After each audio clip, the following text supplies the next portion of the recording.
นี่เด้อนี่คือภายในบริเวณ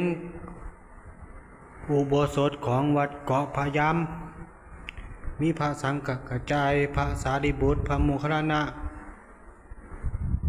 พระอุปคุตพระพรหมแล้วก็พระ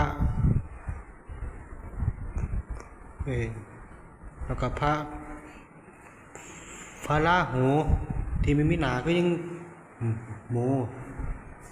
มีหอดราหู